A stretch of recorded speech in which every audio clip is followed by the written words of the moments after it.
Wonder cement इस्तेमाल कीजिए, फर्क नजर आएगा।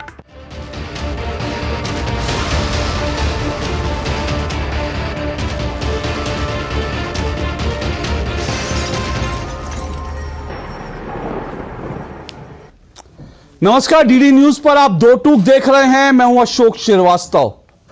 तो आखिरकार इंतजार की घड़ियां खत्म हो रही हैं। कल दोपहर को 3 बजे चुनाव आयोग ने प्रेस कॉन्फ्रेंस को बुलाया और इस प्रेस कॉन्फ्रेंस में जैसी कि उम्मीद है कि कल लोकसभा चुनावों की तारीखों का ऐलान हो जाएगा। तो कल होगा लोकसभा की तारीखों का ऐलान, लेकिन आज से ही शुरू हो गया है घमासान। जी हां, घमासान इस बात का, एक घमासान जो है दो मुद्दों पर आज जोरदार घमासान हो। हालांकि देश में मुद्दों की तो कमी नहीं है, लेकिन इस वक्त अगर कहेंगे आज की बात करें तो आज दो मुद्दे जो है खास करके उभर कर आए। पहला इलेक्टोरल बॉन्ड का मामला था। आप जानते हैं बीते कई दिनों से, या कह सकते हैं बीते कई महीनों से इलेक्टोरल बॉन्ड पर एक बहस छिड़ी हुई थी देश में, और इस बहस को लेकर के बाकायदा मामला सुप्रीम कोर्ट में था।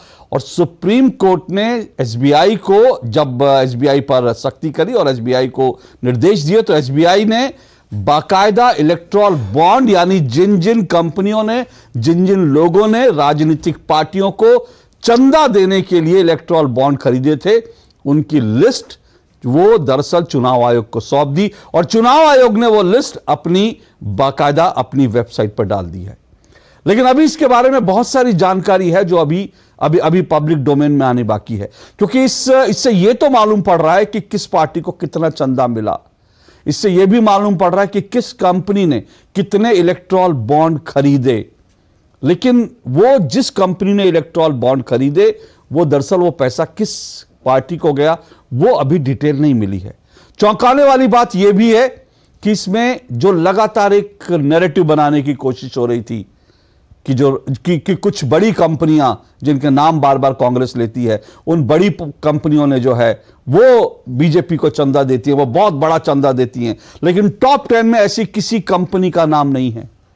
जो टॉप 10 कंपनियां हैं जिनमें सबसे ज्यादा चंदा देने वाली कंपनियों में ऐसी कंपनियों का नाम है जो शायद आप और हम जानते भी नहीं थे। लेकिन इसमें कांग्रेस का आरोप यह भी है कि दरअसल ये वो कंपनियां हैं जिन पर सीबीआई ईडी की रेड डली और उसके बाद इनसे चंदा वसूला गया। या कुछ कंपनियां ऐसी भी हैं जिन्हें दरअसल जिनको कोई काम मिला, सरकारी काम मिला, उसके बाद उन्होंने वो बॉन्ड खरीदे और पॉलिटिकल पार्टियों को ट्रांसफर कर दिए। बड़ी बात यह भी है कि सबसे ज्यादा चंदा बीजेपी को मिला, इसमें कोई दो राय नहीं। 6,000 करोड़ बीजेपी को मिला। लेकिन दूसरे नंबर पर देश की दूसरी बड़ी पार्टी कांग्रेस नहीं है, बल्कि टीएमसी है। तीसरे नंबर पर कांग्रेस है। तो इसके भी कई मायने निकाले जा सकते हैं, क्योंकि जो पार्टी सत्ता में होती है उसे ज्यादा चंदा मिलता है, ऐसा यह ट्रेंड दिखाता है। क्योंकि जहां जहां कांग्रेस सत्ता में रही, वहां कांग्रेस को चुनाव के समय कांग्रेस को ज्यादा पैसा मिला। तो इसके ये भी मायने निकाले जा रहे हैं। तमाम डिबेट चल रही है। लेकिन इस बीच बड़ी बात जानते हैं क्या हुई? बड़ी बात यह भी हुई कि इलेक्टोरल बॉन्ड को लेकर कांग्रेस और विपक्ष लगातार सुप्रीम कोर्ट को लेकर, चीफ जस्टिस को लेकर उनकी प्रशंसा कर रहे थे। ठीक है, अदालत अपना काम कर रही है, अदालत के काम की प्रशंसा कोई करे, उसमें कुछ हर्ज भी नहीं है। लेकिन जो पार्टियां, कांग्रेस सहित जो तमाम विपक्षी पार्टियां आज दोपहर तक सुप्रीम कोर्ट की इलेक्टोरल बॉन्ड के लिए प्रशंसा कर रही थी, शाम को कांग्रेस के कई नेताओं ने सुप्रीम कोर्ट के खिलाफ ट्वीट करने शुरू कर दिए। क्यों? क्योंकि सुप्रीम कोर्ट ने विपक्ष का जो दूसरा एक एजेंडा था ईवीएम का, उस पर विपक्ष को झटका दे दिया। सुप्रीम कोर्ट ने कहा ईवीएम पर हम कितनी सुनवाई करेंगे, कितनी पिटीशन की सुनवाई करेंगे, और कोर्ट ने ऐसी सभी पिटीशन पर सुनवाई करने से इनकार कर दिया। राहुल गांधी ने कल ही कहा था कि ईवीएम हटाओ, ईवीएम हटानी पड़ेगी। पूरा विपक्ष कह रहा था ईवीएम से चुनाव नहीं हो। लेकिन सुप्रीम कोर्ट ने आज उनकी उम्मीदों पर पानी फेर दिया। तो जो इलेक्टोरल बॉन्ड को लेकर जो विपक्ष तालियां पीट रहा था, सुप्रीम कोर्ट की पीठ थपथपा रहा था, ईवीएम पर जब उनके पक्ष में फैसला नहीं आया तो सुप्रीम कोर्ट को गरियाने लगे। यह इस देश के विपक्ष का चेहरा है। आज दो टूक में इन सब मुद्दों पर बात होगी, इलेक्टोरल बॉन्ड पर बात होगी, क्योंकि इलेक्टोरल बॉन्ड पर अगर विपक्ष बम बम है तो फिर ईवीएम पर उसका निकला फुस बम है। इन सब पर चर्चा करेंगे। इससे पहले कि आगे बढ़ें, जरा इलेक्टोरल बॉन्ड पर सुन लेते हैं विपक्ष के नेताओं ने किस किस तरह से जो हैं वो बयान दिए हैं। सुनिए जरा।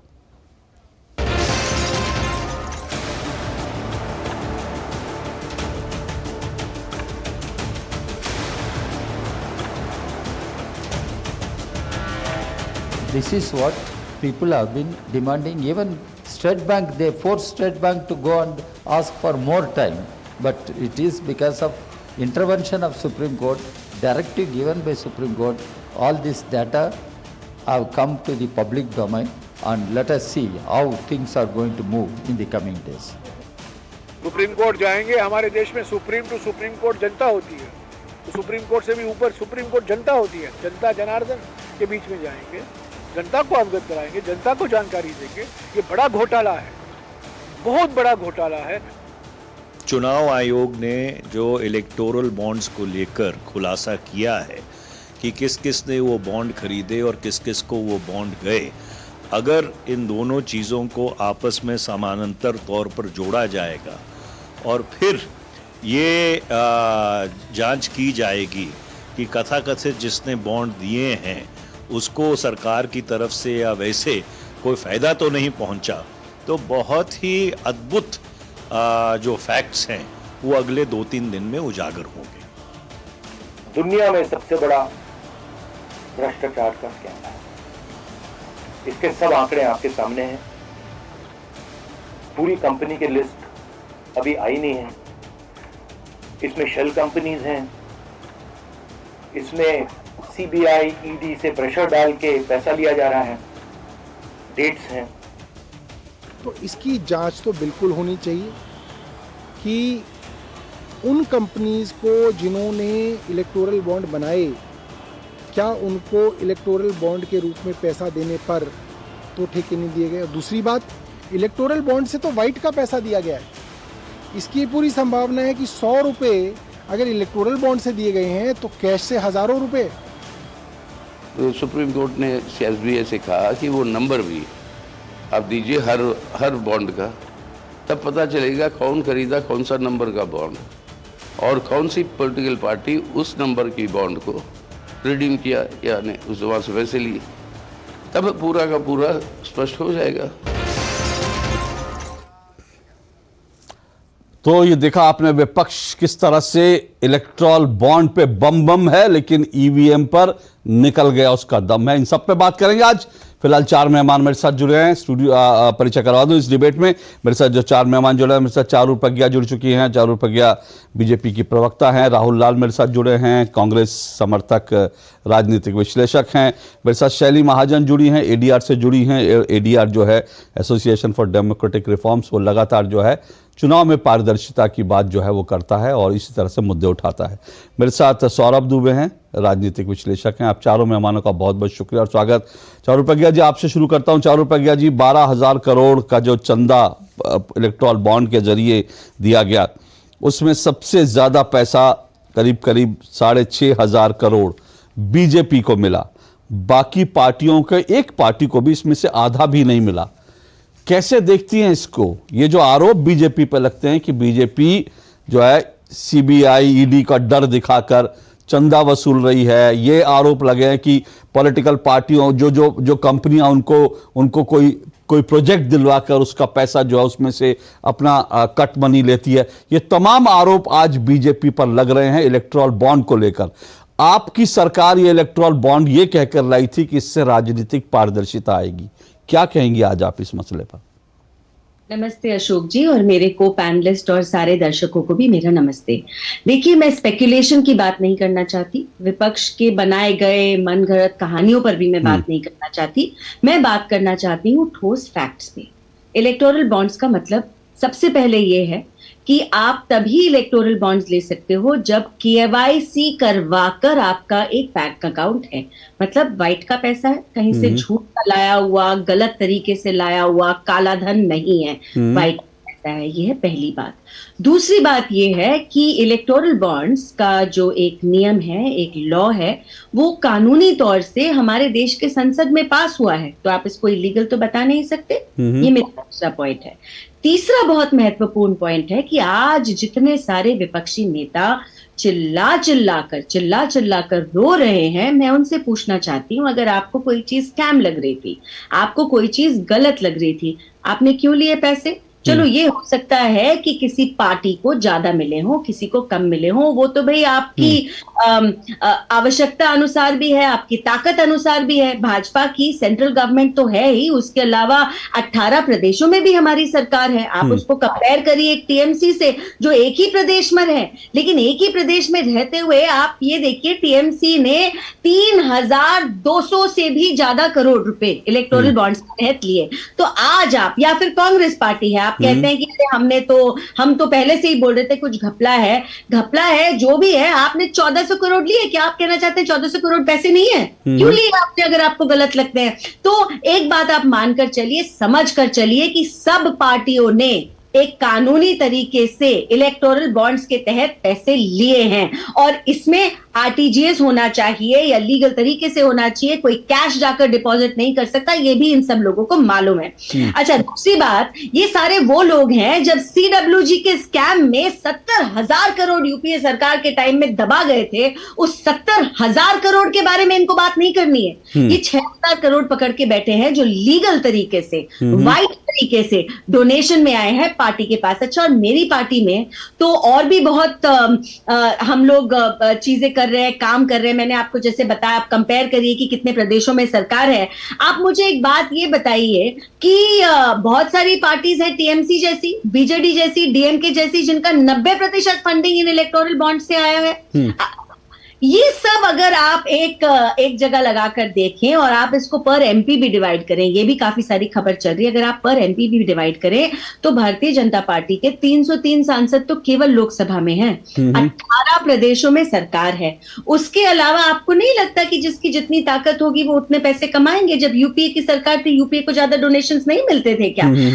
आज ये जिस तरीके से चोर चोर चिल्ला रहे हैं, इनको ये समझ में नहीं आया कि ये इन्होंने जो ये उड़ता उड़ता तीर छोड़ा था, ये इन्हीं को आके लग गया है। मैं तो इनसे पूछना चाहती हूँ, आपने ये पैसे, पहले तो इसका जवाब दीजिए, उसके बाद आगे बात करेंगे। ओके, चलिए, आप दो बिंदु जो आपने उठाए वो मेरे लिए, मैं मानता हूं कि वो इंपॉर्टेंट बिंदु है। पहली बात तो ये है कि ये ठीक है, आपने कहा कि भाई पैसा जो है वो ये वाइट का पैसा है, ये अच्छी बात है। इस पूरे बॉन्ड को, इलेक्टोरल बॉन्ड को लेकर जो बहस चली कि इसमें पैसा जो है वाइट का था, इसके पहले राजनीतिक पार्टी को जो पैसा मिलता है या मिलता था, वो पैसा कहां से आता था हमें मालूम है। पूरी इकोनॉमी पूरी ब्लैक मनी पर थी और इसीलिए इलेक्टोरल बॉन्ड लाए गए थे। और अब से कुछ देर पहले मैं सुन रहा था केंद्रीय गृह मंत्री अमित शाह ने आशंका जताई है कि अगर ये सिस्टम को, उन्होंने कहा इस सिस्टम को सुधार करने की जरूरत है, और सिस्टम को कैसे सुधारा जा सकता है, अगर सुप्रीम कोर्ट या कोई इस पर अच्छे सुझाव देगा बढ़िया बात है, लेकिन अगर इसको हमने पूरी तरह से पलट दिया तो आशंका यह है कि एक बार फिर से जो है ब्लैक मनी जो वो राजनीतिक पार्टियों के चंदे में उसका हिस्सा बढ़ जाएगा, ये उन्होंने आशंका जताई है। लेकिन दूसरी बात यह भी सही है कि अगर सवाल यह है कि अगर 6,000 करोड़ लेने वाली पार्टी करप्ट है, तो फिर 1400 करोड़ लेने वाली पार्टी वो करप्ट क्यों नहीं है? अगर हमाम में नंगे हैं तो इस हमाम में सभी नंगे हैं, ये बात तो समझनी चाहिए। और ये भी बात बिल्कुल सही है, इसमें कोई दो राय नहीं। मैं अभी, मेरे पास डेटा नहीं है, लेकिन मुझे अच्छी तरह से याद है, मैं आरटीआई को लेकर जो कार्यक्रम करता था, और आरटीआई को लेकर जब हमने कार्यक्रम किए थे 2008, 9, 10, 11, 12, तब जो चुनावी चंदा, उस वक्त कांग्रेस को सबसे ज्यादा चुनावी चंदा मिलता था, क्योंकि कांग्रेस उस समय सत्ता में थी। जो सत्ता में होती है उस पार्टी को ज्यादा चंदा मिलता है। ये एक तरह का ट्रेंड है। अब इसके मतलब, इसके मायने आप अपने आप निकाल सकते हैं, लेकिन होता यही है, सच यही है। टीएमसी को जितना चंदा मिला, उसको ज्यादा, मैक्सिमम चंदा उसको पश्चिम बंगाल से मिला होगा, एक ही राज्य से मिला होगा, इसमें भी कोई दो राय नहीं है। बहरहाल, लेकिन बड़े सारे सवाल कांग्रेस ने उठाया। इस बीच प्रोफेसर हरेंद्र सिंह भी मेरे साथ जुड़ गए हैं, राजनीतिक विश्लेषक हैं, मैं उनके पास भी आऊँगा। लेकिन राहुल लाल जी, सवाल यह है कि अगर बीजेपी का 6,000 करोड़ रुपया जो है वो अगर जो है वो करप्शन का है, तो कांग्रेस का 1400 करोड़ रुपए करप्शन का क्यों नहीं है? आपकी शर्ट कैसे साफ हो जाती है? जब 2017 में इस पूरे कानून को लाए जाने की चर्चा हो रही थी और 2018 में इसे नोटिफाई कर दिया गया था, कांग्रेस उसी समय से इलेक्टोरल बॉन्ड का पूरा विरोध कर रही थी। और कांग्रेस लगातार बता रही थी कि जो पहले की व्यवस्था है, वहां पर भी, अशोक जी आपको पता है कि 20,000 से नीचे का कोई मूल्यांकन नहीं होता था, और पार्टियां जो है तो 20,000 से नीचे में ही सारा कारोबार करती थी। और इस वाले व्यवस्था में क्या हुआ, पिछले लगातार सुप्रीम कोर्ट में केंद्र सरकार का जो पक्ष रहा, वो लगातार पक्ष क्या रहा कि जनता को ये जानने का अधिकार नहीं है कि पैसे जो है कि कौन से पॉलिटिकल पार्टी को कौन दे रहा है। लोकतंत्र में जनता सबसे प्रमुख होती है। सुप्रीम कोर्ट ने इसी बिंदु पर अशोक जी उन्होंने माना कि जो नागरिकों के अनुच्छेद 19(1)(a) है उसका उस अधिकार का उल्लंघन है, और कांग्रेस पार्टी 2 दिन से यही बात कह रही थी कि आप एक अज्ञात स्रोत का व्यवस्था छोड़ के आप एक दूसरा अज्ञात स्रोत वाली व्यवस्था ला रहे हैं। यह व्यवस्था बिल्कुल लोकतंत्र के लिए खतरनाक है और उसके ऊपर सुप्रीम कोर्ट ने मुहर लगाई। संसद ने अगर कानून बनाया, लेकिन अगर सुप्रीम कोर्ट ने उसे असंवैधानिक कह दिया तो वो असंवैधानिक है। अब ये व्यवस्था अगर किसी को समझ में नहीं आ रही है तो फिर उसके लिए मैं क्या तर्क दूं। अब जो सवाल है कि क्या कांग्रेस ने पैसे लिए तो क्या कांग्रेस ने गलत काम किया? जब आपने व्यवस्था ही वैसा गलत बना दिया है तो फिर तक तो उस व्यवस्था का हिस्सा तो उसमें बनना पड़ेगा ना। लेकिन कांग्रेस विरोध करते करते उस व्यवस्था का हिस्सा बनी थी। अशोक जी एक पॉइंट में कह दूं, मतलब एक मिनट, मतलब आप ये कह रहे हैं कि उस व्यवस्था से जो व्यवस्था जो गलत भी थी उससे कांग्रेस को भी जो फायदा मिलना था उसको मिला, उसने लिया क्योंकि व्यवस्था ही गलत थी। ये बात ये आपने नहीं सुनिए जो आप कह रहे हैं ना, वो मैं कह रहा हूं अच्छी बात है, स्वीकारोक्ति है, क्योंकि इससे पहले भी जो व्यवस्था थी सारी पार्टियों को ब्लैक का पैसा मिलता था। अब आप स्वीकारो नहीं स्वीकारो सब पार्टियां ब्लैक के पैसे से चलती थी। आज अगर बॉन्ड के पैसे से चल रही हैं तो वो है, दोनों व्यवस्थाओं को आप खराब कह लीजिए, उसमें कोई हर्ज नहीं है। जी मैं कह रहा हूं कि जब अब संसद से कानून पारित करा के आप व्यवस्था ले आएंगे आप उसमें, या सुप्रीम कोर्ट ने ये तो अब ये चीज हुआ कि सुप्रीम कोर्ट अगर उसी में रोक लगा देती तो ये समस्या नहीं आती, लेकिन वो व्यवस्था उसके बावजूद भी चलते रही 2024 तक, 18 से लेकर 2024 तक, तो उसमें तो फिर भाग लेना पड़ेगा। आपके पास दूसरा विकल्प बचता क्या है अशोक जी? लेकिन बीजेपी के पास विकल्प था कि वो विपक्ष के सुझावों को लागू करती है। एक उदाहरण मैं दे रहा हूं, पहले के व्यवस्था में कई खामियां थी लेकिन कुछ अच्छाइयां भी थी। आप कम से कम उन चीजों को यहां पर भी लागू करते। किसी भी कंपनी का लाभांश का 7.5% 3 सालों का देखा जाता था औसत। राहुल अच्छा मैं कहीं एक लाइन में पूरा कर दूं, लगभग नहीं बोल रहा, मैं कह रहा हूं हर एक कंपनी अगर कोई देती थी पैसा तो उसको देखा जाता था कि वो अपने लाभांश का 7.5% से ज्यादा ना दे, वो 3 वर्ष का औसत करके देखा जाता था। आज स्थिति क्या है? कंपनी का लाभांश 10 करोड़ का चंदा दे रही है, 100 करोड़ कंपनी का लाभांश 20 करोड़ का चंदा दे रही है, 200 करोड़ का। यानी आपके मुखौटा शेल कंपनियों को प्रोत्साहन देना चाहते थे और उन नियमों को रहने देते। कई इस तरह के सुझाव थे जिन सुझावों को भारतीय जनता पार्टी ने नजरअंदाज किया, और उसके बाद जब आंकड़े आ रहे हैं वो बिल्कुल चौंकाने वाले आंकड़े आ रहे हैं। व्यवस्था का किस प्रकार से दुरुपयोग कर रही है हम लोग देख ही रहे हैं। चौंकाने वाले आंकड़े, बिल्कुल आप कह रहे हैं चौंकाने वाले आंकड़े। जिस कंपनी जो सबसे टॉप की कंपनी है, उस कंपनी जिसने सबसे ज्यादा चंदा दिया, इस वक्त जो लिस्ट है वो चौंकाने वाली बात यह है कि वो कंपनी वो भारत में लॉटरी के धंधा करती है, और वो भी बंगाल में उसका लॉटरी का धंधा जो है सबसे ज्यादा फला फूला। और ये भी बड़ी दिलचस्प बात है कि उसके संबंध जो हैं वो डीएमके से हैं, उसके संबंध कांग्रेस के से हैं, उसके संबंध टीएमसी से हैं। उसका एक व्यक्ति जो है उसका पता चला कि वो बीजेपी में भी आ गया, तो तमाम पार्टियों से उसके संबंध जो है जिस व्यक्ति का निकला, तो ये भी अपने आप में जोला है। लेकिन एक बात मैं बता दूं, जो आप कह रहे थे ना कि ये व्यवस्था को लेकर के, पहले जो व्यवस्था थी वो भी हमको पता है। ये मत बोलिए कि आप कांग्रेस इतने साल तक सत्ता में थी, उसने क्या व्यवस्था करी थी वो हमें पता है। मैं किसी पॉलिटिकल पार्टी का नाम नहीं लूंगा, लेकिन एक पॉलिटिकल पार्टी इस बात के लिए जानी जाती थी, वो अपने वर्कर्स को कहती थी हम 10-10 रुपए का चंदा लेते हैं, और एक 10-10 रुपए के चंदे के नाम पर उसके पास अरबों करोड़ों रुपए उस पार्टी के फंड में जाते हैं, 10-10 रुपए का चंदा। और उसकी पार्टी के इतने वर्कर भी नहीं होंगे, इतने वोटर भी नहीं थे जितने 10-10 रुपए का चंदा मिलता था। तो वो सारा पैसा दरअसल जो है कोई ना कोई कंपनी 10-10 रुपए के फॉर्म में देती थी, और सारा पैसा ब्लैक का होता था। ये इस देश का सिस्टम था जो राजनीतिक पार्टियों को चला रहा था। तो इसलिए यह मत कहिए कि यह सिस्टम खराब हो गया, आपने बड़ा नहीं मैं डिबेट को आगे बढ़ाऊं। रुकिए, मैं तो यही तो कह रहा हूं ना, मैं यही कह रहा हूं, ये मत कहिए कि आप लोगों ने बड़ा अच्छा सिस्टम दे दिया था। बीजेपी ने अगर जो सिस्टम दिया वो खराब था, तो आप लोग जिस सिस्टम में चल रहे थे वो भी बहुत खराब था। तो ऐसा नहीं है कि कोई ऑल्टरनेट आपने बड़ा अच्छा दिया था, लेकिन ठीक है भविष्य कांग्रेस को भुगतना पड़ा। और खराब सिस्टम अगर भारतीय जनता पार्टी सब 60 साल तक आप लोग इस देश की राजनीति को ब्लैक मनी पे चलाते रहे, और उसके कह रहे हैं आप कांग्रेस को भुगतना पड़ा। 60 साल तक इस देश की राजनीति को आपने घुन लगा दिया ब्लैक मनी का। आपको राहुल इस बात का, राहुल सुनिए, आपको इस बात का एहसास है, आपने देश की राजनीति को ब्लैक मनी का घुन लगा दिया था, ये इस बात का एहसास है। इसके लिए आपको देश से माफी मांगनी चाहिए। बहरहाल मैं आगे बढ़ूंगा। रुकिए शैली महाजन, मैं आपके पास आ रहा हूं। रुकिए, अब चिल्लाइए नहीं प्लीज। शैली महाजन, ये पूरा मामला जो है, इस पूरे मामले का निचोड़ क्या है? और सवाल यह है कि ये भी पहले वाली व्यवस्था भी गलत थी, अब भी व्यवस्था गलत है। राजनीति में पारदर्शिता आएगी कैसे? और इसमें ये भी मैं शैली महाजन एक बात और भी जोड़ देता हूं, क्योंकि अभी राहुल महाजन जी कह रहे थे, माफ कीजिएगा राहुल लाल कह रहे थे, ये भी बड़ी दिलचस्प बात है। कांग्रेस आरटीआई लाई थी, कांग्रेस क्लेम करती है आरटीआई लाई थी, लेकिन जब पॉलिटिकल पार्टियों को आरटीआई में लाने की बात हुई तो कांग्रेस ने उससे कदम पीछे खींच लिए। कोई भी पॉलिटिकल पार्टी जो है, आरटीआई के तहत पॉलिटिकल पार्टियां हैं, उनका चंदा है, उसके लिए कोई देश की पॉलिटिकल पार्टी तैयार नहीं है। इस हमाम में सभी एक जैसे हैं। शैली जी, बहुत बहुत शुक्रिया मुझे यहाँ बुलाने के लिए। तो मैं पॉलिसी के पॉइंट ऑफ व्यू से आपसे बात करना चाहूंगी। ये बिल्कुल सही बात है कि इंडिया में जो पॉलिटिकल फंडिंग सिस्टम है उसमें हमेशा से ही कुछ ना कुछ दिक्कतें रही हैं और कुछ कमियां बिल्कुल रही हैं। लेकिन क्योंकि हम आज इलेक्टोरल बॉन्ड्स के बारे में बात कर रहे हैं, तो 3-4 मुद्दे हैं जिनको हमें समझना बहुत जरूरी है। पहली चीज ये कि जब इलेक्टोरल बॉन्ड्स को लाया गया था, जब इसका इंट्रोडक्शन हुआ था, जो देन फाइनेंस मिनिस्टर थे मिस्टर अरुण जेटली, तो ये बोला गया था कि इससे ट्रांसपेरेंसी को बढ़ाया जाएगा। लेकिन हमें ये समझने की जरूरत है कि इस स्कीम की इंटीग्रल पॉइंट्स क्या थे। वो ये है कि इसमें एसिमेट्रिक एनोनिमिटी है।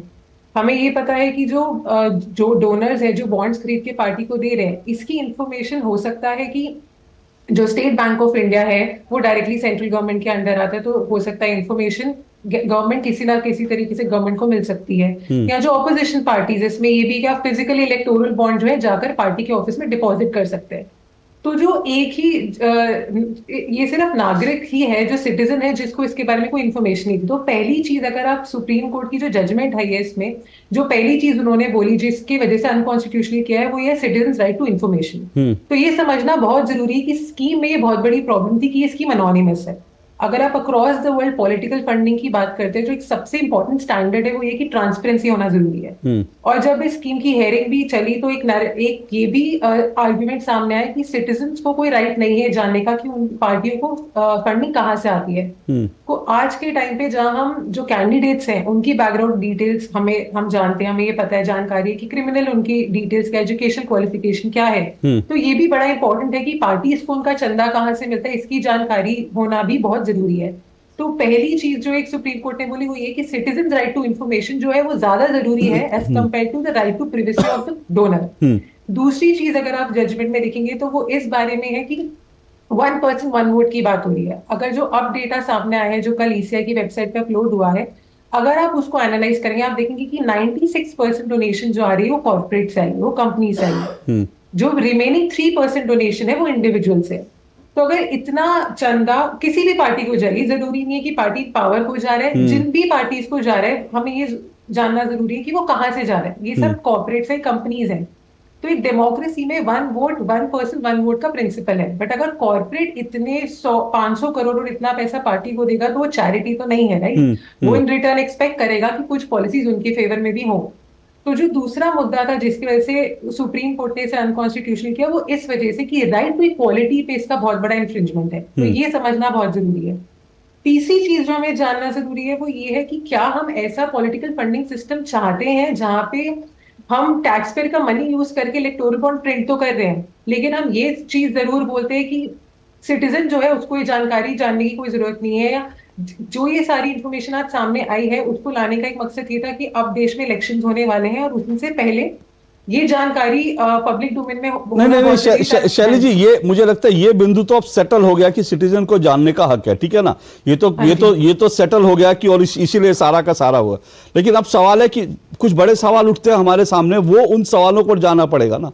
क्योंकि अब सवाल ये ठीक है कि भाई कोर्ट ने कह दिया सिटीजन को जानने का हक है, लेकिन कंपनियों के जब कॉर्पोरेट से इतना 97% पैसा आ रहा है तो यही तो सवाल उठता है ना कि आज कॉर्पोरेट कंपनियां, ये तो सब जानते थे, मैं किसी का नाम नहीं लूंगा, लेकिन एक कंपनी के विमान वो जो है कांग्रेस के नेताओं को भी दिए जाते हैं, वही कंपनी अपने विमान जो है बीजेपी को भी देती है, वही टीएमसी को भी देती है जब चुनाव होते हैं, वही हर पार्टी को, आम आदमी पार्टी को भी देती है। तो उनका कॉर्पोरेट का काम है, कॉर्पोरेट चाहते हैं कि भाई सत्ता में जो भी आए हर पार्टी से उनका संबंध बढ़िया रहे। और वो कॉर्पोरेट जब पैसा देगा और उसका नाम जब सामने आ जाएगा तो उसको यह भी आशंका रहेगी कि भाई अगर मैंने आज किसी पार्टी को ज्यादा चंदा दे दिया, कल को दूसरी पार्टी आ जाएगी तो फिर वो तो मेरा बिजनेस चौपट कर देंगे कि आपने इस पार्टी को। तो ये बड़ा ये मामला ऐसा बड़ा कॉम्प्लिकेटेड है और इसीलिए इसका हल तलाशना जो है बड़ा मुश्किल होता जा रहा है। क्या कहेंगे आप? देखिए, एक चीज इसमें ये भी जरूरी है कि जो जब हम इलेक्टोरल बॉन्ड से पहले की स्कीम्स की बात करते हैं, ये बिल्कुल सही बात है कि प्रॉब्लम उन स्कीम्स में भी है। 2017 से पहले का भी जो पॉलिटिकल फंडिंग सिस्टम है उसमें भी बहुत प्रॉब्लम्स है। लेकिन अगर आप ये देखेंगे कि बॉन्ड्स की स्कीम में जो सबसे बड़ी प्रॉब्लम है कि आपको यही नहीं पता डोनेट कौन कर रहा है। ये आप सही कह रहे हैं कि कॉर्पोरेट फंडिंग होती है, लेकिन आप ये देखिए बॉन्ड की स्कीम से क्या क्या चेंजेस आए कि आज के टाइम पे कॉर्पोरेट को ये जानकारी देना बिल्कुल जरूरी नहीं है कि वो किस पार्टी को पैसा दे रही है। Unlimited corporate donations electoral bonds के थ्रू लाई गई है। तो जो डेटा कल सामने आया उससे क्लियरली, आपने भी शो की शुरुआत में बोला, कितनी ऐसी कंपनीज है जो अपने नेट प्रॉफिट मार्जिन से 100 times more they have donated to political parties. जो आप टॉप कंपनी जिनका नाम आए हैं इन सब डोनर्स में, उन्होंने 6 टाइम्स मोर अपने नेट प्रॉफिट से ज्यादा डोनेट किया। हाँ, बिल्कुल ये विषय है, प्रॉब्लम है। ये विषय, इसलिए मैंने कहा जिसने जी। एक चीज बस मैं आपको और बोलूंगी, पॉलिसी मेकिंग की एक जो बड़ी इंपॉर्टेंट चीज है वो ये कि जब भी हम कोई पॉलिसी बनाए तो हम कंसल्टेशन करें जितने भी स्टेक होल्डर्स इन्वॉल्व है उनका क्या उस पे रिकमेंडेशन है। तो जब इलेक्टोरल बॉन्ड स्कीम लाई गई तो इस पे ईसीआई को भी दिक्कत थी, इससे रिजर्व बैंक ऑफ इंडिया को भी ऑब्जेक्शंस थे। उसके बावजूद ये स्कीम लाई गई, किस रूट से लाई गई? मनी बिल के रूट से लाई गई। तो बहुत सारी ऐसी दिक्कतें हैं। आज इलेक्टोरल बॉन्ड से जो पहले स्कीम एग्जिस्ट करती थी, जो 2013 में लाई गई थी, वो इलेक्टोरल ट्रस्ट स्कीम है। उसकी अपनी दिक्कतें हैं, लेकिन उसमें भी अगर आप देखेंगे एटलीस्ट उसमें आइडेंटिटी ऑफ द डोनर वो तो आपको सामने आ रही है। और उस स्कीम के तहत भी आप डायरेक्टली ये नहीं लिंक, सिटीजन को ये नहीं पता कि कौन सा कॉर्पोरेट किस पार्टी को डोनेट कर रहा है, लेकिन अपनी एनुअल रिपोर्ट में इलेक्टोरल ट्रस्ट ये दिखाता है कि हर साल उसको किस कॉर्पोरेट से पैसा मिल रहा है। तो यहाँ पे जो एक वो मुद्दा था कि कॉर्पोरेट को इस बात का डर है कि अगर उनकी आइडेंटिटी सामने आ जाएगी तो वो उनके लिए प्रॉब्लमैटिक है, लेकिन इलेक्टोरल ट्रस्ट स्कीम में तो ये प्रॉब्लम नहीं है। तो अगर कोई जैसे कि सुप्रीम कोर्ट ने बोला कि अगर कोई बेटर ऑल्टरनेटिव्स एग्जिस्ट करते तो हम वो क्यों ना एक्सप्लोर करें? क्यों अब तो खैर वो चीजें आपको, अब वो तो चीजें एक्सप्लोर करनी पड़ेंगी, लेकिन जो अब इस पर जो राजनीति हो रही है उस राजनीति भी, क्योंकि ये राजनीति जो है, चुनाव सामने हैं, कल चुनाव का ऐलान हो जाएगा और सारा जो है चुनाव में इसको एक बड़ा मुद्दा बनाया जाएगा। हालांकि मुझे जो लगता है, मेरा पर्सनली ऐसा मानना है, मुझे नहीं बना, मैं सौरभ जी और बाकी लोगों के पास आऊंगा, मुझे नहीं बना मालूम कि लोगों के लिए ये कितना बड़ा इशू है, क्योंकि भारत में जो है शायद लोगों को ये सब चीज़ें मालूम है कि पॉलिटिकल पार्टियां इस तरह से चंदे पे चलती है, सबको मालूम है जो कॉरपोरेट है वो पैसा देते हैं। तो आम लोगों के लिए चुनाव में कितना बड़ा मुद्दा होगा ये मुझे नहीं मालूम, लेकिन ये मुद्दा बनाने की कोशिश जरूर होगी। आऊंगा इस पर इस छोटे से ब्रेक के बाद।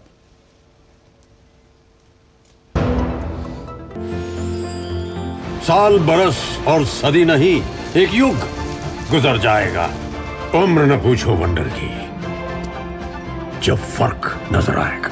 वंडर सीमेंट, फर्क नजर आएगा।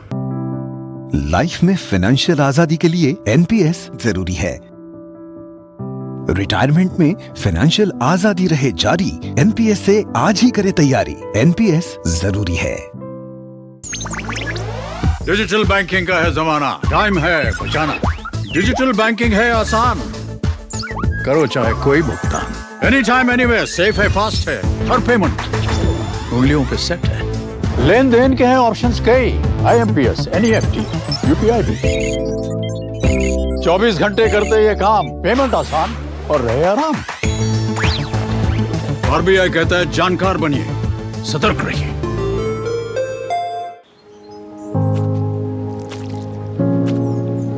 बाबा हमारे लिए कितनी मेहनत करते हैं, कितना कितना वजन उठाते हैं।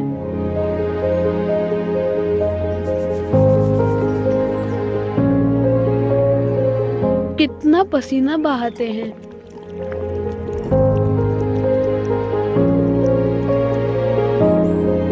कड़ाके की ठंड से लड़ते हैं।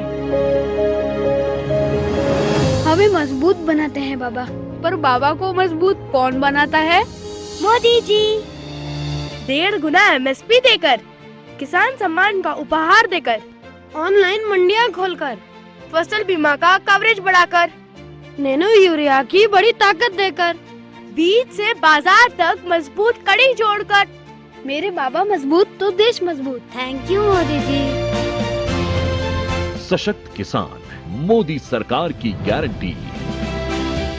समय पर अपने एडवांस टैक्स का भुगतान करने से आप देश में कई परिवर्तन ला सकते हैं, जैसे कि आपके टैक्स से बनी ये मेट्रो, जो विशाल जैसे कई लोगों की उनके कार्यस्थल तक समय पर पहुंचने में मदद करती है। गांव शहर में उभरती कंपनियां जिनसे सविता जैसे अनेक युवा और युवतियों को रोजगार मिलता है। हर जिले में बने आधुनिक स्कूल, जिससे सुनीता जैसे कई बच्चे चांद पर पहुंचने का सपना देखते हैं। देश की प्रगति को गति देना आपके ही हाथों में है, क्योंकि बनेगा तो ही बढ़ेगा इंडिया।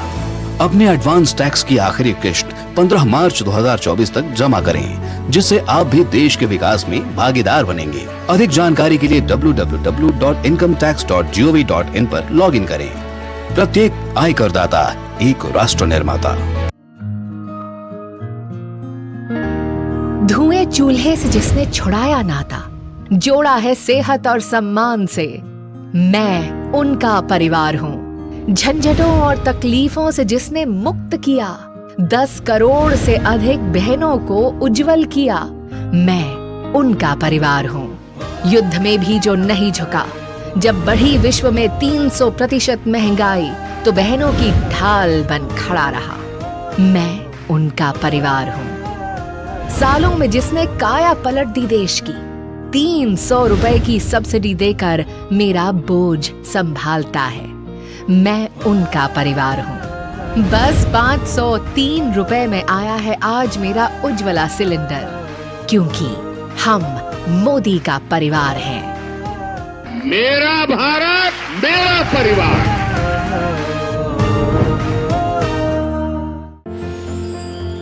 साल बरस और सदी नहीं, एक युग गुजर जाएगा। उम्र न पूछो वंडर की, जब फर्क नजर आएगा। वंडर सीमेंट, फर्क नजर आएगा।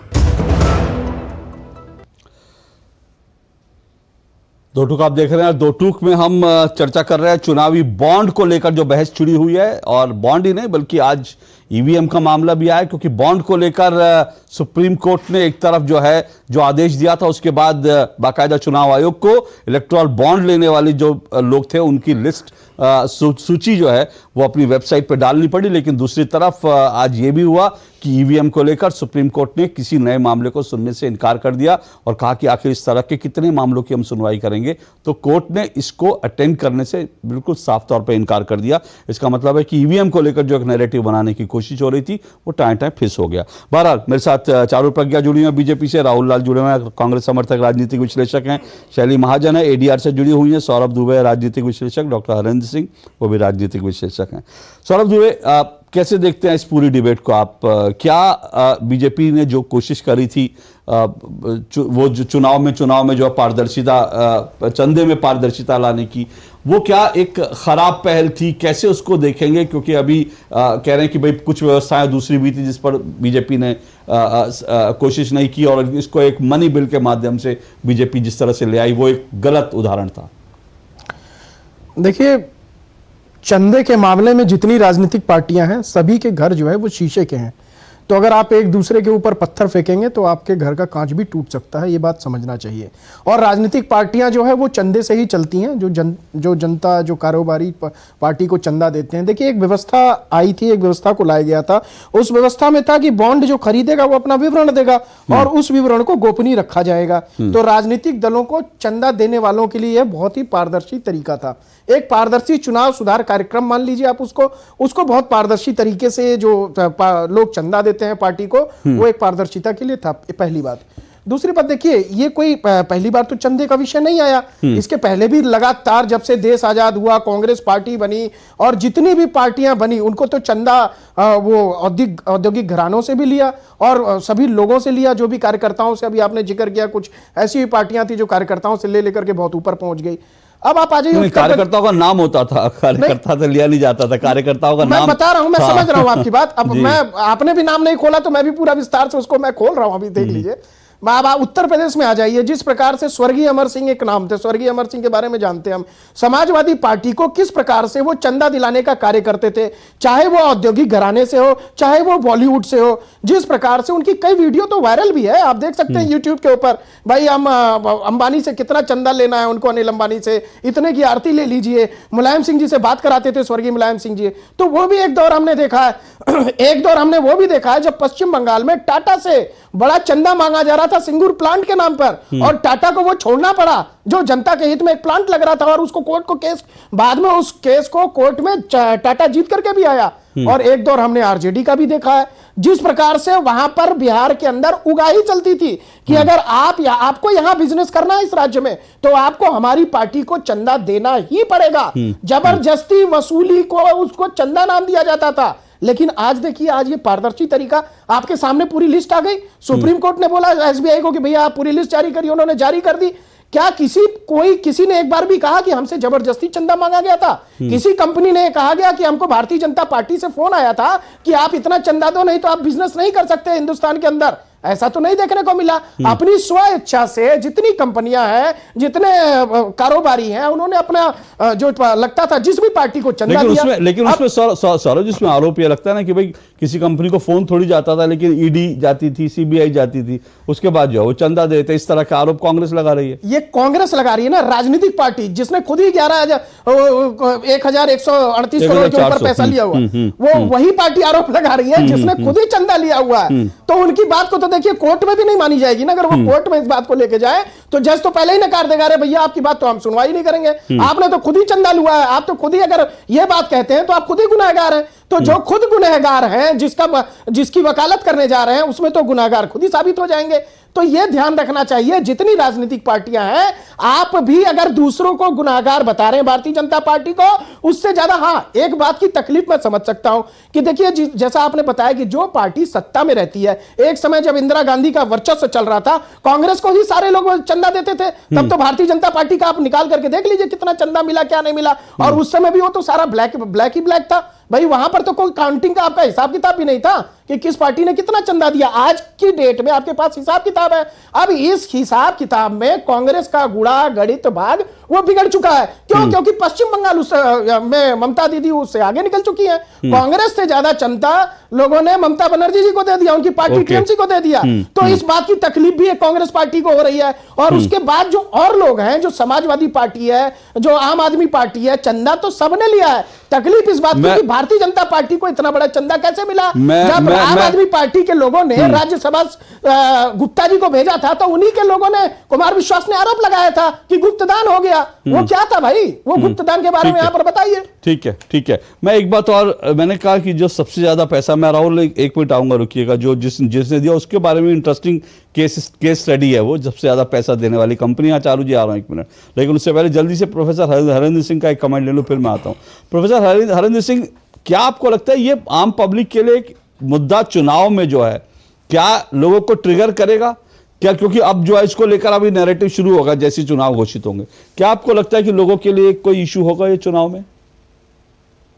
देखिए अशोक जी, जब चुनाव आते हैं तो विपक्षी पार्टियां जो सत्ता में नहीं होती हैं उस समय, वो कोई ना कोई नया लेकर आती हैं ऐसा कार्य कि जिसकी से जनता प्रभावित हो। लेकिन जनता समझदार है, जनता जानती है कि अब चुनाव आ रहे हैं, इसलिए विपक्षी पार्टियां ऐसे ऐसे मुद्दे लेके आएंगी। सोचिए, जब इनकी सरकारें थी विपक्षियों की, तब भी चंदा दिया था, तब तो किसी ने कोई बात नहीं उठाई। लेकिन अब जब इनकी सरकार नहीं है तो ये लोग प्रयास करने के ऐसे मुद्दे निकाल के लाए कि जो वर्तमान सरकार है, मौजूदा सरकार है, उसको कटघरे में खड़ा किया जा सके।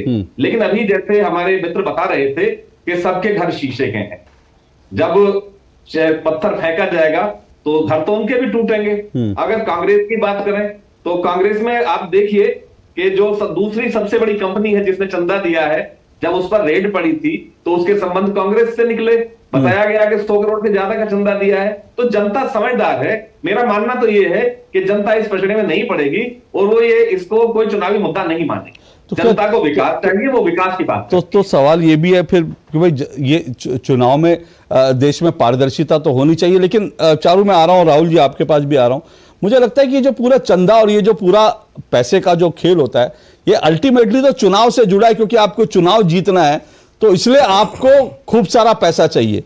और मुझे लगता है अभी तो ये बहस शुरू हुई है देश में, आज अभी कल रिपोर्ट गई है 1 कंट्री 1 इलेक्शन, एक देश एक चुनाव जो है, मुझे लगता है इस संबंध से एक अच्छी पहल हो सकती है कि भाई कम से कम अगर बार बार आपको चुनाव में नहीं जाना पड़ेगा तो फिर आपको बार बार इतना पैसा खर्च करने की जरूरत नहीं पड़ेगी। एक वो भी व्यवस्था हो सकती है, हालांकि ये दूर की कौड़ी है, इस पर अभी डिबेट होनी बाकी है। चारू, आपको लगता है कि एक इंपॉर्टेंट ये जो चंदे का और पैसे का पूरा जो डोमिनेंस है वो कम होगा अगर एक देश एक चुनाव वाली जो चीज अगर आगे बढ़ती है तो?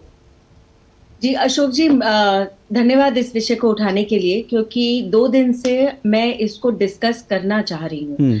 आप ये देखिए कि जब चुनाव में पैसा खर्च होता है, वो पैसा केवल सरकार का खर्च नहीं होता, वो भी बहुत तगड़ा अमाउंट होता है।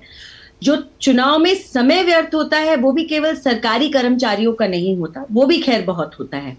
लेकिन एक पॉलिटिकल पार्टी बार बार एक ही जगह बार बार पैसा खर्च करती है प्रचार के लिए, पहले वो लोकसभा के लिए होगा, विधानसभा के लिए होगा, लोकल चुनाव के लिए होगा, हर बार उतनी ही मेहनत करी जाती है।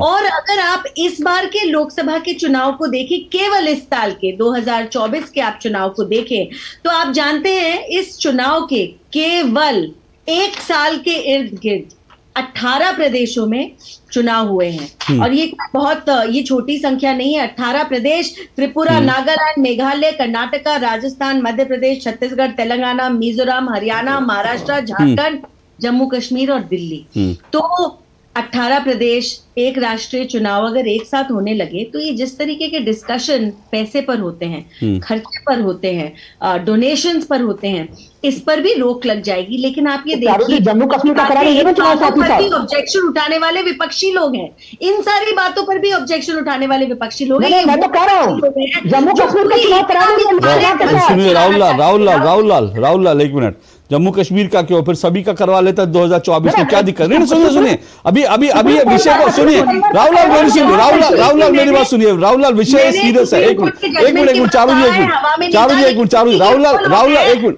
काले धन पर हर चीज करना चाहते थे, मैं लेते थे और आज भी लेते होंगे, लेकिन डिक्लेयर कितना करना चाहते थे। मैं आपको एक बात और बता दूं, मेरी पार्टी एकमात्र ऐसी पॉलिटिकल पार्टी है जिसने हर साल अपना सारा का सारा चंदा डिक्लेयर किया है, हर समय डिक्लेयर किया है। तो आज जो आप हल्ला मचा रहे हो, आप ये पिछले साल भी बात कर सकते थे, क्योंकि आपको पता था चाहिए Bharatiya Janata party supreme court को बिल्कुल रास्ता दिखा दिया है आपका चंदा लेने का तरीका कितना गड़बड़ था आपका। एक मिनट राहुल जी, आपको बीच में चिल्लाने की क्यों? मैं आपसे चिल्ला नहीं रहा हूं। राहुल लाल सुनिए उनको बात पूरी कर लीजिए, मैं आपके पास आऊंगा। और विषय मोनोलॉग पे थे, मैंने आपको विषय गंभीर है, इस तरह से हल्का मत इसको करिए। हाँ, रिस्पॉन्ड कीजिए। राहुल लाल जी से स्पष्ट तरीके से 2 बातें मैंने पूछी थी। अगर आपको लगता है इलेक्टोरल बॉन्ड्स ठीक नहीं है, आपने 1400 करोड़ भी क्यों लिए? नकार देते, क्यों लिया आपने? नहीं लेते। वो कह रहे व्यवस्था हुई थी तो क्या करते? कॉमनवेल्थ गेम्स में 70,000 करोड़ का घोटाला आपने किया, गर्व के साथ किया, उस पैसे पे आप आज भी जीते हो। तो फिर आप जो पार्टी व्हाइट में गलत आरोप कर रही है, व्हाइट में डिक्लेयर कर रही है कानूनी तरीके से, मैं एक बात सुनिए, ये पूरा मैं फिर कह रहा हूं, ये पूरा राहुल लाल मैं आप ही के पास आ रहा हूं, लेकिन बता दूं ये पूरा जो मामला है ना, फिर कह रहा हूं, जहां पे जिसकी सत्ता होती है, बहाना बनाने की आदत है अशोक जी। से इनको आपत्ति है, व्हाइट में पैसा डिक्लेयर करने से इनको आपत्ति है, सुप्रीम कोर्ट के जजमेंट ये कन्वीनियंस से अपनाते हैं और कन्वीनियंस मैं वो सवाल जरूर पूछूंगा, क्योंकि राहुल लाल कांग्रेस के कुछ नेताओं ने अब सुप्रीम कोर्ट की आलोचना शुरू कर दी है, क्योंकि ईवीएम का मामला जो है सुप्रीम कोर्ट ने ठुकरा दिया। तो ये नहीं हो सकता कि मीठा मीठा गप गप कड़वा कड़वा थू थू, बॉन्ड आ गया तो जो है वो सुप्रीम कोर्ट ने बड़ा अच्छा कर दिया, ईवीएम सुप्रीम कोर्ट ने कर दिया तो ईवीएम खराब कर दिया। तो एक तो ये नैरेटिव इस तरह का। दूसरी बात, ये जो पूरा चुनावी चंदे का मामला है, ये फिर कह रहा हूं, ये सत्ता और सरकार से जुड़ा मामला है। क्योंकि जो मैं देख रहा था, एडीआर की एक रिपोर्ट है, वो ये कहती है कि 12 अप्रैल, ये वो रिपोर्ट कहती है कि अक्टूबर 2023 में बीजेपी को 359 करोड़, वहीं कांग्रेस ने 401 करोड़ रुपए जो है बॉन्ड वो अपना जो है वो एनकैश कराया। अक्टूबर 2023 में क्या था? चुनाव थे राज्यों के, किन राज्यों में? छत्तीसगढ़, राजस्थान, मध्य प्रदेश, तेलंगाना, जिनमें ज्यादातर राज्यों में आपकी सरकार थी। तो इसलिए उस वक्त आपको ज्यादा पैसा मिला, आपके पास ज्यादा पैसा आया, आपने ज्यादा पैसा निकाला। इसका मतलब जहां सत्ता है जिसकी, वहां उसको ज्यादा पैसा मिलता है। कांग्रेस की जब केंद्र में सत्ता थी तब उसको ज्यादा पैसा मिलता था। तो इसमें घोटाला बार बार कहना वो कितना सही है? देखिए, घोटाला जो चीजों को कहा जा रहा है वो तथ्यात्मक कारणों से कहा जा रहा है। देखिए, मैं ज्यादा 2-3 उदाहरण नहीं रखूंगा जो इसमें काफी चर्चा में। मान लीजिए कि सबसे पहला चीज तो जो सबसे बड़ी कंपनी फ्यूचर कंपनी को जो फ्यूचर गन वाली कंपनी है, उसके ऊपर भी ईडी का शिकंजा कसता है। वो 1368 करोड़ के बॉन्ड वो खरीदते हैं, किसको देते हैं नहीं पता, वो तो पता चल ही जाएगा। मेगा इंजीनियरिंग, ये एक तरह से अप्रैल 2023 में 140 करोड़ का ये जो है कि बॉन्ड खरीदते हैं, और 1 माह के भीतर इन्हें 14,400 करोड़ का ठाणे बोरीवली का पूरा प्रोजेक्ट मिल जाता है। किसको इन्होंने चंदा दिया पता नहीं, लेकिन इतना बड़ा सा लाभांश मिल जाता है। और ईडी, सीबीआई, इनकम टैक्स, इनके रेड के बाद कितने लोग बॉन्ड जो पहले कभी नहीं खरीदते रहे, उसकी पूरी की पूरी सूची है और वो सबों को पता भी है, तो मैं उसको यहाँ पे दोहराऊंगा नहीं। लेकिन आपने जिस कंपनी का नाम लिया फ्यूचर गेमिंग होटल, आपने पूरा स्टडी किया उसके बारे में? मैं आपको बताऊं उसके बारे में, मैं आपको बताऊं, सुनिए मैं आपको बता रहा हूं, उस कंपनी ने सुनिए अब ये इंटरेस्टिंग केस है, ये case study future gaming hotel services जो है, जिसका मालिक सेंटियागो मार्टिन बताया गया, वो जो है उसने सबसे ज्यादा बॉन्ड लिए और उसने जो है 2007 में उसने चंदा देने की शुरुआत की थी और सबसे पहले चंदा किसको दिया? सीपीआई के मुखपत्र को दिया। सोचिए, डीएमके में करुणानिधि की फिल्म बनाने के लिए करुणानिधि को, सुनिए एक मिनट, करुणानिधि को फिल्म बनाने के लिए 50 करोड़ रुपए दिया। फिर दामाद उसके जो उसके इसके सैंडियागो मार्टिन के जो दामाद हैं, वो उसको जो है डीएमके ने हायर किया और पश्चिम बंगाल में इस कंपनी ने 12,000 करोड़ रुपए का जो है टैक्स चुकाया, जिसमें जीएसटी और बाकी टैक्स थे। और ये कंपनी कमाती कैसे है? ये पश्चिम बंगाल में इसका और बाकी नॉर्थ ईस्ट के कुछ राज्यों में इसका लॉटरी का धंधा है। और ये भी इंटरेस्टिंग बात है कि इसकी लॉटरी, ये जो बंगाल की जो लॉटरी है, ये 2 बार 3 बार टीएमसी नेताओं की लॉटरी निकली है। तो भैया चंदा लेने का तरीका यह भी है कि मैं तुम्हें चंदा दे दो, मैं लॉटरी निकाल दूंगा तुम्हारी और उससे मेरा काम कराओ। तो राजनीतिक पार्टियों के पास तरीके बहुत सारे हैं, हर तरीके से। कभी जैसे सौरभ ने भी जिक्र किया, पहले वसूले जाते थे, धमकी देकर वसूले जाते थे, लॉटरी देकर ले लिए जाते थे। ऐसे बहुत सारे तरीके हैं जो पॉलिटिकल पार्टियां खेलती हैं। तो इसमें अब आपके पास कोई अच्छा सुझाव हो तो वो मुझे बताइए। और अब ईवीएम पर सुप्रीम कोर्ट की वो मंजूर है ना, कोई दिक्कत तो नहीं है अब ईवीएम को लेकर? अब ईवीएम पर होना तो नहीं होगा ना चुनाव में? मैं अशोक जी, देखिए आपने जो तथ्य तमाम रखे, मैं उसमें खाली एक चीज मैं कह दूं कि जब सीपीएम के मुखपत्र को, जब सीपीआईएम के मुखपत्र को जब दिया गया, उन्होंने वहां पे बवाल हुआ और उन्होंने चंदा वापस भी किया। अरे तो भैया वो तो सीपीएम 2 करोड़ का चंदा ले ले, सीपीआई ले ले, उसका मुखपत्र तो उसने वापस किया। हाँ उसने वापस किया क्योंकि पोल खुल गई तो वापस करना पड़ा। पत्रिका से नहीं, देखिए वहां पे जो अखबार को जो मुखपत्र को संभाल रहे थे, उन लोगों को बाहर भी रास्ता दिखाया गया। अरे तो जब सुनिए सीपीआई क्या, सुनिए सीपीआई का किस तरह का गेम है मुझे मत समझाइए, मैंने बड़ा डीप स्टडी किया है। जब पकड़े जाओ तो फिर पकड़े जाओ तो सब, नहीं पकड़े जाओ तो बंगाल में सीपीएम ने कैसे कमाया था मुझे मत बताइए, कैसे टोलाबाजी होती थी मुझे मत बताइए। तो वो हर पार्टी करती है, पकड़े जाओ तो जो है वो साफ सुथरे दिखने लगते हैं कि हाँ जी हमने पार्टी से निकाल दिया, हमने ये कर दिया। वो मत मुझे सिखाइए, लेकिन उसने 2 करोड़ रुपए चंदा दिया। हाँ अब आप बताइए। मैं कह रहा हूं कि देखिए, अगर व्यवस्था में पारदर्शिता के साथ इसी चीज को लाया जाता क्या बुराई थी? आप एकदम बिल्कुल पारदर्शी व्यवस्था करते कि एक नागरिक को एक चंदे की जानकारी होती। आज अगर वो जानकारी, जब वो कोड नंबर जब कल बिल्कुल होती राहुल जी, बिल्कुल होती, लेकिन कांग्रेस ने भी इनकार किया था कि जो आरटीआई से उसने मना कर दिया था। आरटीआई लाने वाली पार्टी ने कहा था हम आरटीआई से नहीं बताएंगे हमें किसने चंदा दिया। तो क्यों नहीं, आपको अगर इतनी पारदर्शिता की चिंता थी तो कर देते, आप लोग आरटीआई लाए थे, आप घोषित करते। और अब भी सुनिए अब भी पता लोग क्या कह रहे हैं। मैं अभी देख रहा था लोग क्या कह रहे हैं सोशल मीडिया पे। लोग कह रहे हैं कि अगर बीजेपी नहीं बता रही कि भाई हमको किस पार्टी ने चंदा दिया, बाकी तमाम पार्टियां जो इसके विरोध में है वो घोषित कर दें तो अपने आप पता चल जाएगा बाकी का बचा हुआ पैसा किस कंपनी ने दिया है, किस बीजेपी को दिया है। तो आप लोग हिम्मत दिखाइए, आप लोग बता दीजिए 1400 करोड़ रुपए किसने दिया।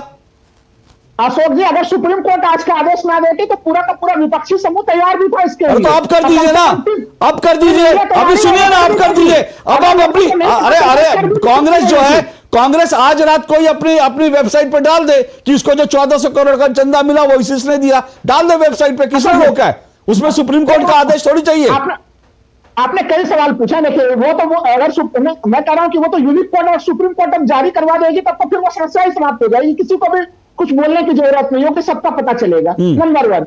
नंबर 2, देखिए अभी एक राष्ट्र एक इलेक्शन के बारे में आपने बात की।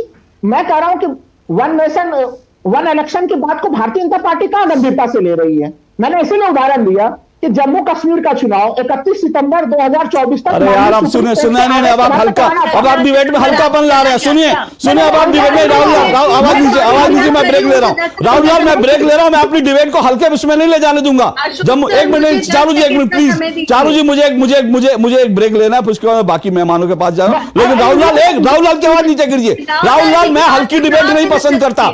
जम्मू कश्मीर में चुनाव करा दीजिए, बिल्कुल।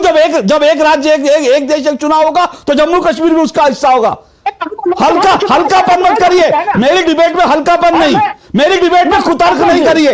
मेरे पास 50 कुतर्क है, अभी आपको कुतर्क करना शुरू कर दूंगा तो आपको मुंह दिखाना भारी पड़ जाएगा। मेरी डिबेट में कोई कुतर्क नहीं। राहुल लाल नीचे कर दीजिए इनकी आवाज। मैं कुतर्क के लिए नहीं आता हूं आपके पास, मेरे पास दूसरे मेहमान बैठे हैं जो अच्छी डिबेट कर रहे हैं।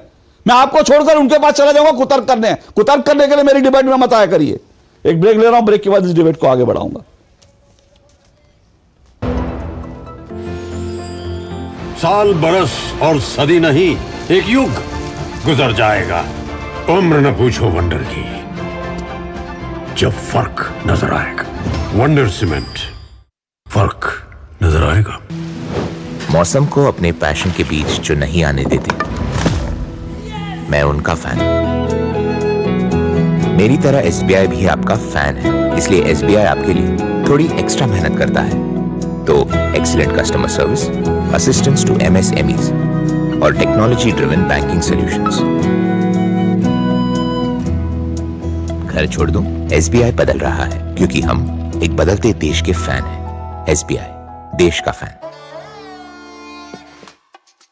देखो यार, जिंदगी का कोई भरोसा नहीं, पता नहीं कब फोटो पे हार चढ़ जाए और फैमिली का फ्यूचर, बच्चों की पढ़ाई खतरे में पड़ जाए। तो आज ही पॉलिसी बाजार से 1 करोड़ का टर्म लाइफ इंश्योरेंस कराओ, सिर्फ 525 रुपए महीने से शुरू। गोल्डी छोले मसाले, जहाँ जाए रिश्ते बनाए, जहाँ जाए रिश्ते बनाए, गोल्डी मसाले।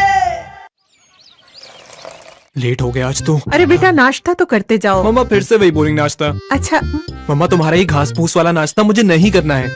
वैसे भी ऑफिस के बाहर क्या मस्त पकौड़े वाला है, अब से मेरा नाश्ता वही होगा।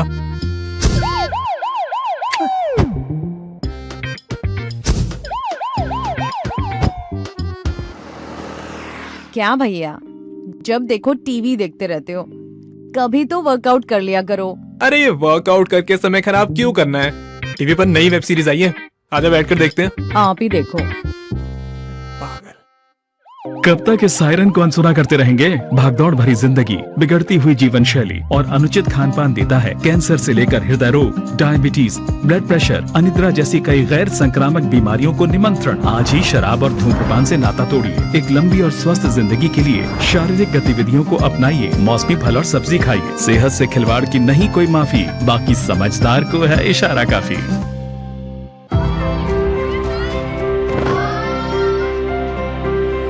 माँ हमें दुनिया की काली नजर से बचाती है।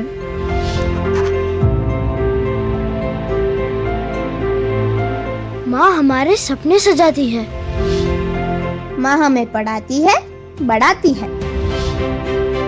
माँ हमें पैरों पर खड़ा करती है। माँ हमारे लिए कितना स्ट्रगल करती है। माँ हम सबको मजबूत बनाती है, लेकिन माँ को मजबूत कौन बनाता है? मोदी जी। किसी को नल देकर, किसी को गैस, किसी को टॉयलेट देकर, किसी को बिजली, किसी को लोन देकर, तो किसी को डिजिटल बनाकर। मेरी माँ मजबूत तो भारत माँ मजबूत, ये मोदी सरकार की गारंटी है। Thank you Modi ji.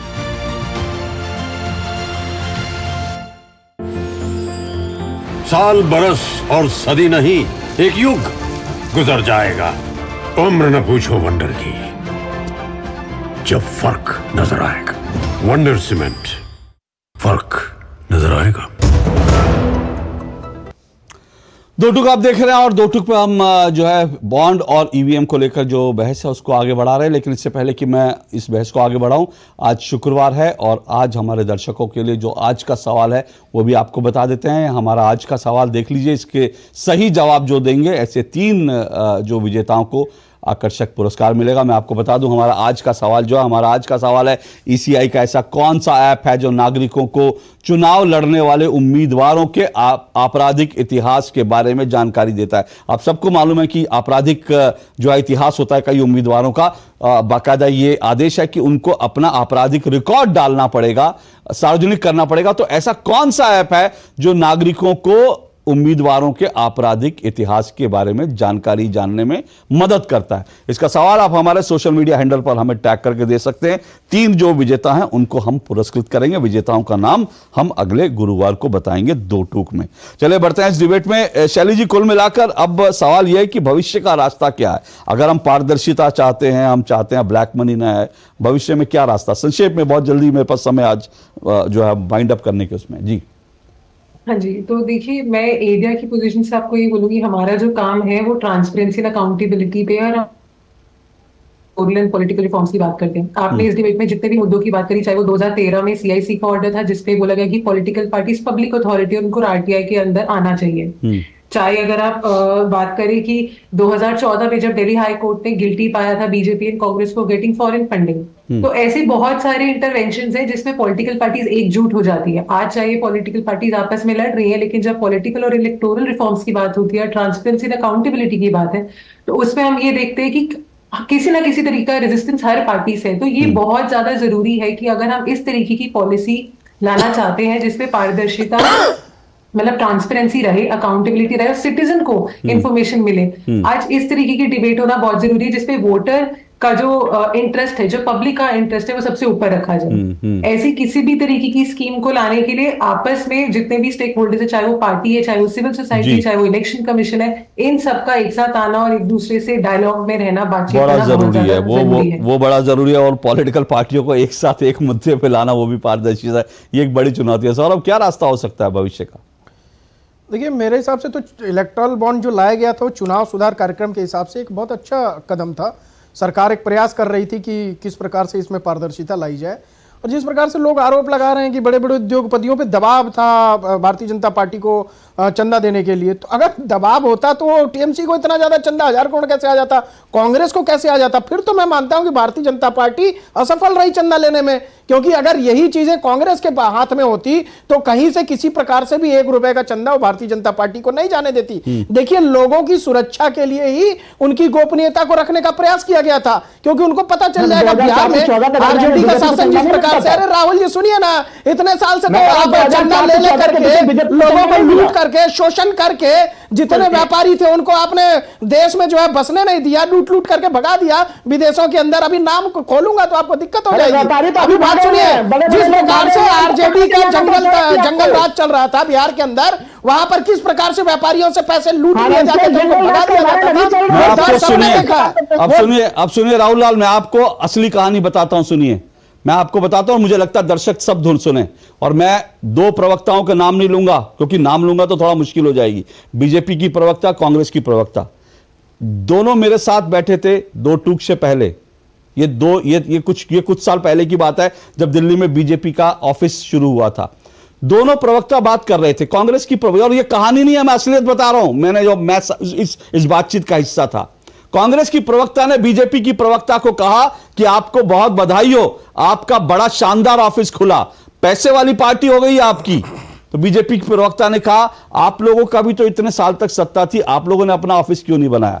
तो कांग्रेस की प्रवक्ता ने कहा, जब हमारी पार्टी सत्ता में थी तो पैसा तो बहुत आता था, लेकिन हमारे पार्टी फंड में नहीं गिरता था, हमारे नेताओं के अकाउंट में गिरता था, इसलिए पार्टी के पास पैसा कम आया, नेता लोग जो हैं वो अरबपति खरबपति और नेताओं के स्विस बैंकों में अकाउंट। ये कांग्रेस की प्रवक्ता ने मेरे साथ, हम 3 लोग इस चर्चा का हिस्सा था। ये भी राजनीति का कड़वा सच है, जिसको आप अगर छुपाने की कोशिश करेंगे ना तो छुपा नहीं सकते राहुल लाल, इस बात को भी स्वीकारना होगा। और ये मुझे बताने की जरूरत नहीं कांग्रेस के वो नेता कौन से हैं, आप भी जानते हो कांग्रेस के किन नेताओं की तरफ इशारा था, जिनके पास आज जो है जो गमलों के अंदर जो है गोभी उगाकर जो करोड़ों रुपए कमाते थे, मुझे उनका नाम लेने की जरूरत नहीं है। चारों रुपए, बहुत संक्षेप में क्या हल है? सरकार क्या मन बनाए कि कुछ ट्रांसपेरेंट तरीके, अब कोर्ट का वो आ गया है ना मामला, अब तो आपको ट्रांसपेरेंट तरीके से कुछ ना कुछ रास्ता निकालना पड़ेगा कि क्या तैयार है सरकार इसके लिए। हालांकि अब तो ये अगली सरकार की बात है, अब तो चुनाव में देश जा रहा है।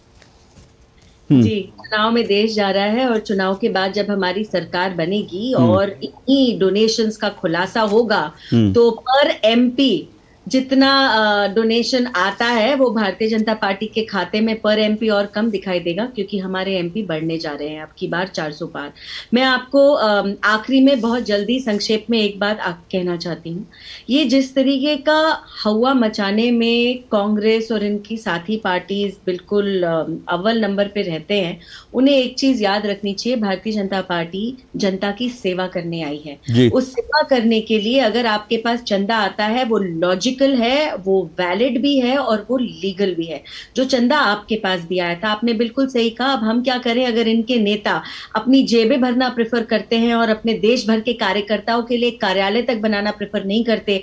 ये सोच का फर्क है। लेकिन सुप्रीम कोर्ट के हर फैसले की हम इज्जत करते हैं, वो चाहे इलेक्टोरल बॉन्ड्स के बारे में हो या वो ईवीएम के बारे में हो। ये सेलेक्टिवनेस केवल विपक्ष को आती है। चलिए, सेलेक्टिवनेस नहीं होनी चाहिए। अब चुनाव भी होगा, चंदे का हिसाब भी होगा और साथ साथ ईवीएम के जरिए चुनाव भी होगा। लेकिन कल जब चुनाव की तारीखों का ऐलान होगा, कल बड़ा दिन है, नजर बनाए रखिए। आपको अपडेट हम लगातार देंगे और चुनावी घमासान देश में शुरू हो चुका है। तारीखों के लिए कल फिलहाल 3 बजे तक का इंतजार कीजिए। लेकिन आज के लिए इतना ही। मेरे सभी मेहमानों का शुक्रिया 2 टूक में शिरकत करने के लिए। आज इतना ही, इजाजत दीजिए। नमस्कार।